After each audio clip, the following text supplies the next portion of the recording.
आप सभी को मेरा प्रणाम। मैं Manish Mishra, Tashkent state university of oriental studies, Tashkent Uzbekistan में इस समय भारतीय सांस्कृतिक संबंध परिषद आईसीसीआर के हिंदी चेयर पर कार्यरत हूँ, विजिटिंग प्रोफेसर के रूप में। और आज मैं आप लोगों के साथ जिस विषय पर अपनी बात करना चाहता हूँ वो है भारतीय भाषाओं में रामायण पर केंद्रित फिल्में एवं धारावाहिक। रामायण पर केंद्रित फिल्में एवं धारावाहिक भारतीय भाषाओं के विशेष संदर्भ में। मित्रों, लुमियर ब्रदर्स ने दिसंबर 1895 में 1895 में फ्रांस के ग्रैंड कैफे पेरिस में लघु फिल्मों की प्रदर्शनी लगाई और भारत में इसी फिल्म का प्रदर्शन उन्होंने 7 जुलाई 1896 को उस समय बॉम्बे के वॉटसन होटल में किया। सन 1913 में राजा हरिश्चंद्र की कामयाबी ने बहुत से लोगों को प्रेरित किया कि वह फिल्म निर्माण में आगे आएं।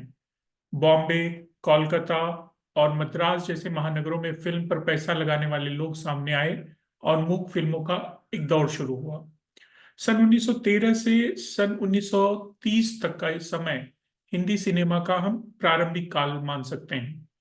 देश गुलामी की बेड़ियों में जकड़ा था, अपनी आजादी के लिए तड़प रहा था। सिनेमा के 100 वर्षों की यात्रा पूर्ण होने पर सूचना और प्रसारण मंत्रालय द्वारा एक पुस्तक प्रकाशित हुई जिसमें साफ लिखा गया कि by 1920 there was a regular industry bringing out films starting with 18 per year and reaching 207 इन 1931।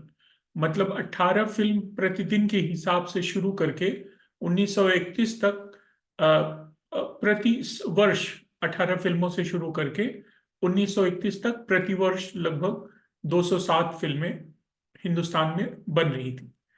सन 1926 में वंदे मातरम आश्रम नामक फिल्म पर प्रदर्शन से पहले ही सरकार ने रोक लगा दी। इस दौर में मूक फिल्में भी बोलने के लिए बहुत कुलबुला रही थी। सन 1931 में इन फिल्मों ने बोलना सीख लिया, अर्थात फिल्मों में आवाज आ गई।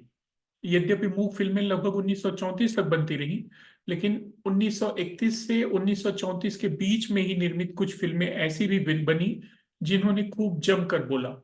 मसलन सन 1932 में एक फिल्म आई इंद्र सभा। इस फिल्म में के लिए 71 गाने फिल्माए गए थे, 71 सॉन्ग्स, 71 गाने इस फिल्म के लिए फिल्माए गए। सन 1930 का हिंदी फिल्मों का दशक अपने केंद्र में पौराणिक और धार्मिक कथाओं को समेटे हुए था। फिल्म निर्माण के शुरुआती दिनों में कृतियों के गौरव एवं जन सामान्य के बीच उनकी लोकप्रियता को ध्यान में रखते हुए उन्हें ही फिल्मी पर्दे पर दिखाया जाता था। भारत के संदर्भ में भी हमें यही देखने को मिलता है। भारत में तमाम महाकाव्यों, पौराणिक कथाओं को आधार बनाकर फिल्में बनी जिन्हें लोगों ने खूब पसंद भी किया। मूक फिल्मों के दौर में पौराणिक कथाओं को आधार बनाकर फिल्म बनाने का एक महत्वपूर्ण कारण यह भी रहा होगा कि इन कथानकों से जनमानस अच्छे से अवगत था, अतः आवाज की कमी दर्शकों को अधिक परेशान नहीं करती। दूसरा कारण यह भी था कि इन कथानकों की समाज में स्वीकार्यता व्यापक स्तर पर थी, अतः ऐसी फिल्मों के व्यावसायिक रूप से असफल होने की संभावना न के बराबर होती। इस तरह फिल्म निर्माण के शुरुआती दिनों में रूपांतरण ने फिल्म व्यवसाय को एक भरोसेमंद आधार दिया। फिल्म बड़े व्यापक स्तर पर अपनी साहित्यिक एवं सांस्कृतिक परंपरा से जन सामान्य को जोड़ने का एक सशक्त माध्यम भी मानी जाती है। इसलिए भी श्रेष्ठ साहित्यिक कृतियों को केंद्र में रखकर फिल्म निर्माण का कार्य होता रहा है। दरअसल फिल्मांतरण की सारी बहस मूल रूप में तुलनात्मक होती है, कंपैरेटिव होती है। ऐसी तुलनात्मक बहसों के बीच हम यह भूल जाते हैं कि फिल्म निर्माण का एक स्वायत्त रूप भी है जो अधिक व्यापक और महत्वपूर्ण है। इसमें कोई संदेह नहीं कि रूपांतरण या अनुकूलन समीक्षा के मापदंडों में फंसकर अधिकांश फिल्में गंभीर आलोचना का शिकार भी हो जाती हैं और होती रही हैं। यह स्वाभाविक है क्योंकि अलग अलग माध्यम विधा के रूप में साहित्य और सिनेमा की अपनी अपनी विशेषताएं और सीमाएं हैं। साहित्य के संदर्भ में हम कह चुके हैं कि वहां फिल्मों की तुलना में वैचारिकी और तर्कशीलता के लिए अधिक व्यापक और विस्तृत जमीन है। लेकिन हम देखते हैं कि रूपांतरण या अनुकूलन के बहाने स्रोत सामग्री और उस स्रोत सामग्री के आधार पर निर्मित फिल्म के बीच तुलनात्मक अध्ययन और आलोचना की लंबी परंपरा रही है। लेकिन इस परंपरा की सार्थकता कमतर आंकी जा सकती है, क्योंकि किसी व्यापक रूप से स्वीकृत अकादमिक सिद्धांत या सिद्धांतों के विकास में ये असफल रही। दुनिया का कोई भी सिनेमा अपने मूल में अपने परिवेश और परिस्थितियों के सामाजिक ताने बाने का प्रतिनिधित्व करता है। संगीत, कला तथा साहित्य, जो कि सिनेमा के ग्राह्य तत्व हैं या जिन्हें सिनेमा अंगीकार करता है, ये उस समाज व संस्कृति के रूप हैं जिनमें वह सिनेमा बन रहा है। इस तरह हम कह सकते हैं कि सिनेमा और समाज के बीच की यह आपसदारी एक परावर्तक संस्कृति की ओर इंगित करता है। फिर भी सिनेमा को लेकर आशंकाएं बनी रहीं। गांधी जी ने इसे सिनफुल टेक्नोलॉजी अर्थात पाप युक्त तकनीक कहा, तो सन 41-42 में क्रिश्चियन न्यूज़पेपर मेंस कमेटी के अध्यक्ष डॉन गिलबर्ट ने हॉलीवुड को हेल ऑन अर्थ अर्थात धरती का नरक माना। लगातार आधुनिक होती पूंजीवादी व्यवस्था में सिनेमा का विकास तकनीक सापेक्ष रहा, लेकिन सिनेमा एक सांस्कृतिक उत्पाद के रूप में कितना रहा नहीं रहा, यह गंभीर अध्ययन का विषय हो सकता है। भारत जैसे देश में जहां शालीनतापूर्ण धर्मपरायणता का वह आदर्श जिससे व्यापक रूप में समाज बंधा हुआ है, वहां जन संस्कृति और जनप्रिय मनोरंजन की परिधि में भी वहां जन संस्कृति और जनप्रिय मनोरंजन की परिधि में भी स्वीकार वही होगा जो इस परिवेश विशेष के सामाजिक सांस्कृतिक ताने बाने के अनुकूल हो।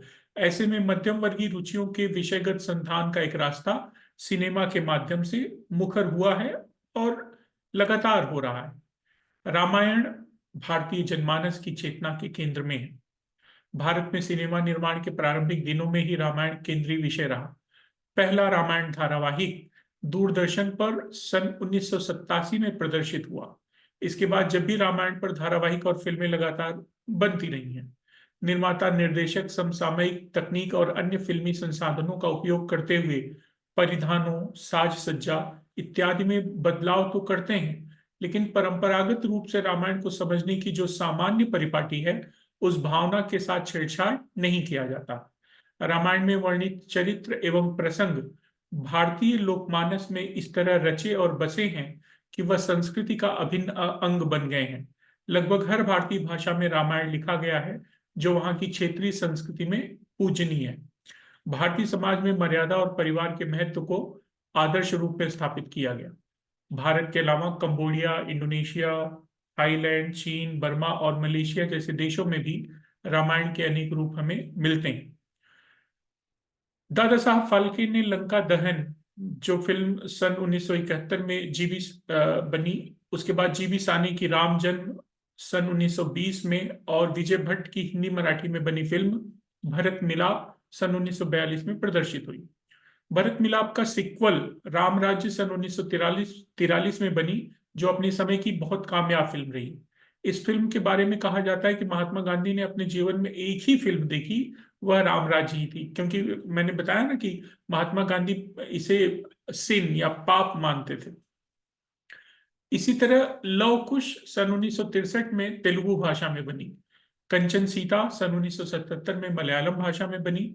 भारतीय भाषाओं में रामायण पर केंद्रित अन्य महत्वपूर्ण फिल्में सेतु बंधनम 1937, चंद्रसेना 1931, सती अहिल्या 1937, पादुका पट्टाभिषेकम 1945, रामबाण 1946, श्री राम भक्त हनुमान 1948, हनुमान पाताल विजय सन 1950, रामायण 1954, सीता 1960, सीताराम कल्याणम 1961, संपूर्ण रामायण 1961, इंद्रजीत जो कि सती सुलोचना नाम से भी जाना जाता है सन 1961, हनुमान विजय 1974, सीता स्वयंवर 1976, सीता कल्याणम 1976, दशावतारम 1976, संपूर्ण रामायणम 1972 और फिर वह 1976 में रिलीज हुई।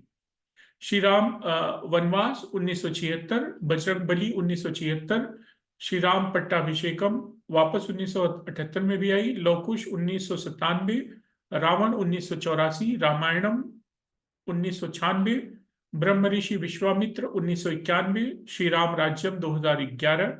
ये तमाम फिल्में हैं जो रामायण को केंद्र में रखकर बनाई गई।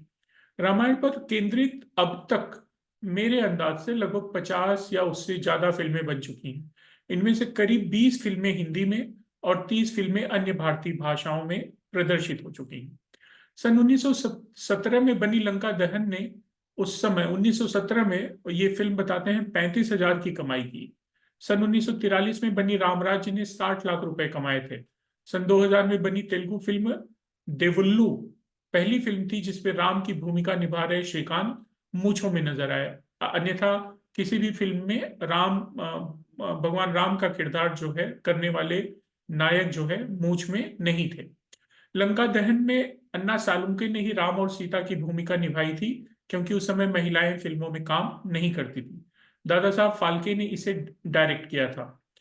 मुस्लिम कलाकार खलील राम और कृष्ण के किरदार में उन दिनों लोकप्रिय हुए थे। खलील जो है मुस्लिम कलाकार थे और वे राम और कृष्ण दोनों के किरदार में बहुत लोकप्रिय हुए। उनकी 37 वर्ष की आयु में मृत्यु हो गई थी। सन 1940 में लगभग 8 फिल्मों में प्रेम अदीब राम का किरदार निभाने वाले लोकप्रिय अभिनेता थे। इन्होंने भरत मिलाप, रामराज्य, रामबाण, राम विवाह, रामनवमी, राम हनुमान युद्ध, राम लक्ष्मण और राम भक्त विभीषण जैसी फिल्मों में राम का किरदार निभाया। फिल्मों में राम का किरदार निभाने वालों में आशीष कुमार जो कि जय संतोषी माँ फिल्म में थे, इसी तरह श्रीकांत देवल्लू में, सुमन श्री रामदासु फिल्म में, अभिनेता जितेंद्र लवकुश फिल्म में, सीनियर एनटीआर लवकुश और श्री राम जनेया युद्ध सीताराम कल्याणम इन तीनों फिल्मों में दिखे। शोभन बाबू संपूर्ण रामायण में, नंदामुरी बालकृष्ण श्री राम राज्यम और शरद दास अयप्पा शरणम में प्रमुख रूप से भूमिका में थे राम के। भारत में टेलीविजन का आगमन पहली बार 15 सितंबर 1959 में दिल्ली में हुआ। सन 1976 तक 8 टेलीविजन स्टेशन के माध्यम से यह 45 मिलियन लोगों तक पहुंचा। सन 1982 में भारत के पहले दूरसंचार उपग्रह इनसेट 1 के सफलतापूर्वक अंतरिक्ष में स्थापित हो जाने के बाद पूरे देश में दूरदर्शन का प्रसारण संभव हो सका। टेलीविजन पर धारावाहिक रूप में पहला सफल रामायण सीरियल 25 जनवरी 1987 से 31 जुलाई 1988 के बीच 78 एपिसोडों में प्रसारित हुआ। यह मुख्य रूप से रामचरितमानस और वाल्मीकि रामायण पर आधारित था। रामानंद सागर निर्देशित इस रामायण का प्रसारण हर रविवार सुबह 9 से 10 के बीच होता था। इसकी जो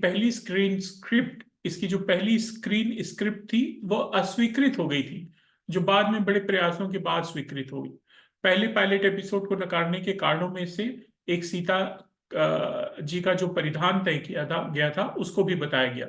कई बार संवादों को लेकर भी प्रश्न खड़े किए गए। किसी तरह जब दूरदर्शन की स्वीकृति मिली तो तत्कालीन सरकार ने इसे कटघरे में खड़ा किया। तत्कालीन सूचना और प्रसारण मंत्री BN गाडगिल को डर था कि इससे देश में धार्मिक मतभेद न पैदा हो। सन 1986 में अजीत कुमार पांजा नए सूचना और प्रसारण मंत्री बने, जो इस मुद्दे पर सकारात्मक रहे। अंततः सरकार ने यह मानते हुए कि इससे राष्ट्रीय एकता को बल मिलेगा, इसे दूरदर्शन पर दिखाने की अनुमति प्रदान की। इस धारावाहिक ने लोकप्रियता के सारे रिकॉर्ड तोड़ दिए। लोग धारावाहिक शुरू होने से पहले टेलीविजन को अगरबत्ती और फूल चढ़ाते, औरतें सर पर पल्लू रखकर बैठती। इसके प्रसारण के समय सड़कें वीरान हो जाती। इस धारावाहिक में राम और सीता का किरदार निभाने वाले अरुण गोविल और दीपिका चिखलिया इतने लोकप्रिय हुए कि भगवान के रूप में उनकी तस्वीरों की पूजा शुरू हो गई। यह जनमानस का दबाव ही था कि अरुण गोविल ने सिगरेट पीना छोड़ दिया और पूरी यूनिट शाकाहारी भोजन कर दी। मनोरंजन के साथ मर्यादा का पूरा पालन रामानंद सागर की इस रामायण यूनिट ने किया।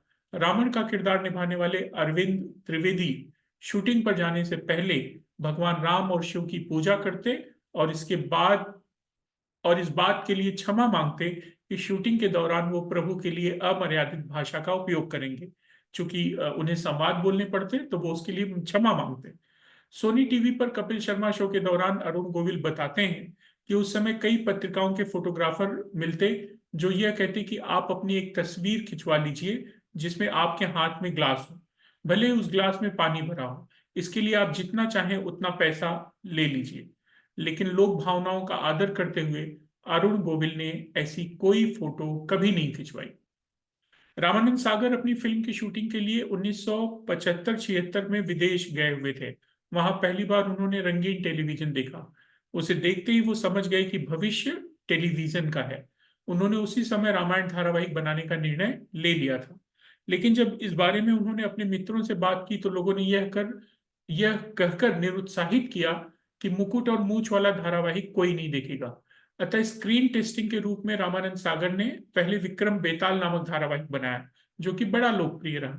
इसकी कामयाबी से उत्साहित होकर उन्होंने रामायण धारावाहिक का काम शुरू कर दिया।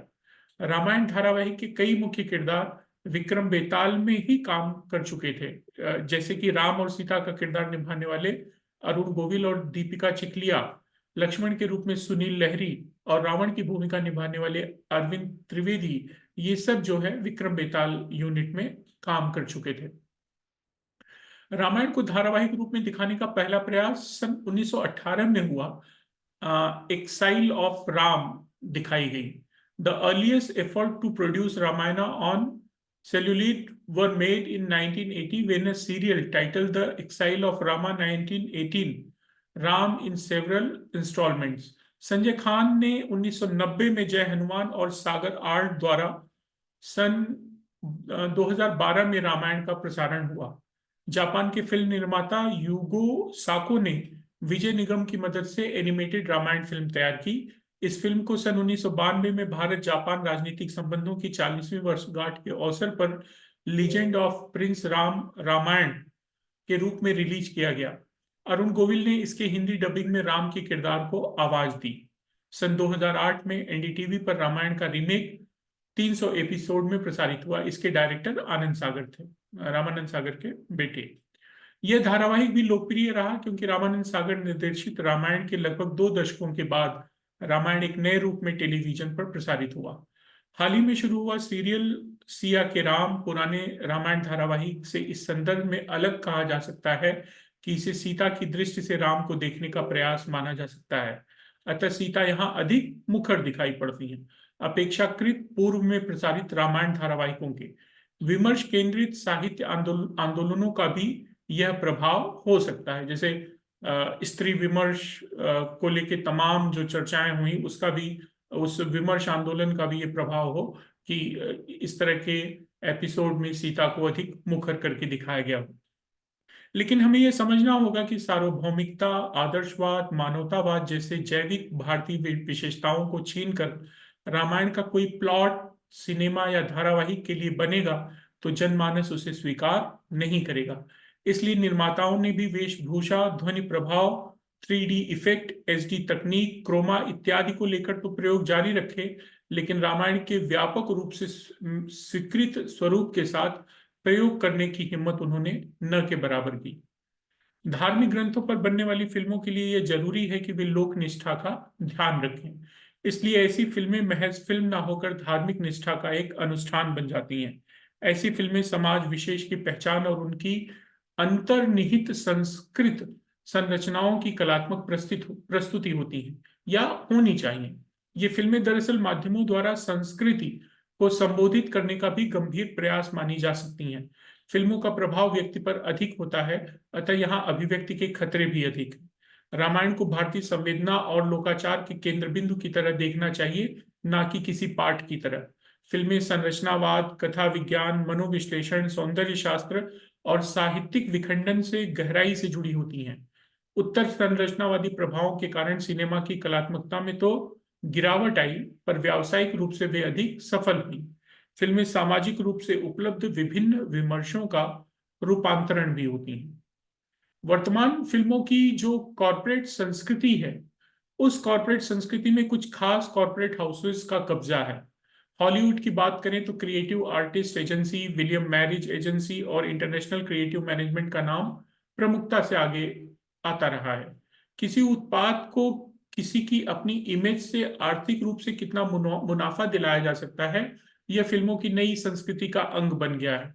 जैसे आजकल किसी कोई फिल्म बनती है तो हीरो उसको लिया जाएगा जिसकी फ्रेंड फॉलोइंग बहुत तगड़ी हो, क्योंकि उस हीरो को लेने से वो ये माना जाता है कि जिसकी फ्रेंड फॉलोइंग तगड़ी है वो उनके दर्शक बनेंगे। एक तरह से उन चीजों को निकाल बाहर करने का भी प्रक्रिया है जो बाजार के अनुकूल नहीं थे। जो बाजार के अनुकूल होगा उसको बाजार स्वीकार करेगा, जो उसके अनुकूल नहीं है उसको निकाल के बाहर करेगा। इन सब का एक दूसरा परिणाम यह हुआ कि हर स्तर पर सांस्कृतिक चुनौती प्रस्तुत होती रही है और लगातार हो रही है। अंतरंग संबंधों को खुलेआम फिल्माया जाने लगा। सेंसरशिप जैसी चीजें मानो बीते युग की बात हो गई हैं। रॉक म्यूजिक, फ्यूजन और आइटम सॉन्ग फिल्मों का हिस्सा हो गए। निश्चित तौर पर इस परंपरा ने फिल्मों से बौद्धिक चिंतन की विदाई की घोषणा कर दी। आर्ट सिनेमा भी इसका शिकार हुआ। किसी फिल्म विशेष के पाठ की जो जैविक एकता थी उस पर कुठाराघात हुआ। शुद्ध दृश्यात्मक आनंद के आगे बाकी चीजें महत्वपूर्ण नहीं रह गई। ये बाजार का बहुत बड़ा दबाव था। कुछ सालों पहले हाल ही में जो एक फिल्म प्रदर्शित हुई आदि पुरुष, वह दूसरी फिल्म है जिसमें भगवान राम के किरदार निभा रहे नायक को मूंछों के साथ दिखाया गया। लगभग 600 करोड़ की बजट की यह फिल्म मानी जाती थी। इसमें प्रभास, नायक कलाकार प्रभास जो हैं वो वे भगवान राम और कृति सेनन सीता और सैफ अली खान रावण की भूमिका में दिखे। लेकिन यह फिल्म अपने संवादों और कई अन्य कारणों से विवादित हुई। सामान्य जनमानस ने इसे स्वीकार नहीं किया। इसका कारण यह रहा कि ग्लोबल मार्केटिंग कैंपेन के अंतर्गत बड़े नाम को इस फिल्म में तवज्जो मिली, भले वह फिल्म के अनुकूल हो या न हो। स्टूडियो फिल्मों के निर्माण में आंतरिक प्रबंध महत्वपूर्ण था। निर्देशक और सिने कलाकार फिल्म की रूपरेखा और अन्य चीजें निश्चित करते थे, जबकि ब्लॉकबस्टर फिल्मों का ये जो वर्तमान युग है इसमें बाह्य प्रबंधन जो है वो अधिक महत्वपूर्ण हो गया है। बाह्य प्रबंधन में बड़े नाम, action, special effect, cutting style इत्यादि की तुलना में फिल्म की पटकथा, संवाद इत्यादि को कमतर आका जाता है। एब्सोल्यूट परफॉर्मेंस की जगह रिलेटिव परफॉर्मेंस को महत्वपूर्ण समझा गया। नतीजा फिल्म के विषय और उससे जुड़े जनमानस के भावों को नजरअंदाज करते हुए चलाऊ संवाद को भी कामयाबी की पुड़िया माना गया।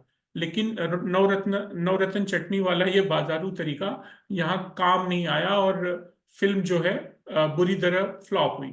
और इस फिल्म में के जो संवाद लेखक थे वो भी विवादों इस विवाद के कारण मीडिया और आम जनता के निगाह में आए। और उन्होंने शुरू शुरू में जिस तरह की सफाई दी वो उससे भी ज्यादा हास्यास्पद थी कि ये संवाद मैंने नहीं लिखे, ये फला जो कथावाचक है उनके मुंह से सुना। कथावाचक का कहना और जब वो चीज फिल्म में जा रही है दोनों में कितना बड़ा अंतर होता है। क्या संवाद लेखक इन सारी चीजों को नहीं समझते? गलतियों को अगर हो गई है तो उसको सहजता से स्वीकार करना जरूरी है। यहाँ वो घमंड काम नहीं करता और जनता ने जिस तरह फिल्म को पटखनी दी वो इस बात का प्रमाण है। फिल्म निर्माताओं को ये समझना होगा कि भारतीय जनमानस के बीच धार्मिक आस्था से जुड़े विषयों पर फिल्म निर्माण एक सांस्कृतिक दस्तावेज के रूप में ही देखा जाएगा। सनातन मूल्यों और विचारों से बाजार और कमाई की तुलना एवं इनके दोयम हथकंडे यहाँ काम नहीं आएंगे। अतिवादिता का उद्रेक एक एक वांछनीय और प्रतीक्षित पाठ रूपांतरण नहीं प्रस्तुत कर सकेगा।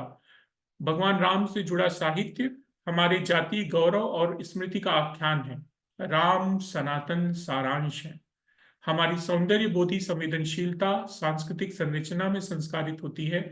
इसलिए रामायण जैसे विषयों पर फिल्म या धारावाहिक बनाते समय समाज की प्रतीति में लोकचित्त का इंद्रधनुष उकेरने जैसा प्रांजल भाव होना जरूरी है।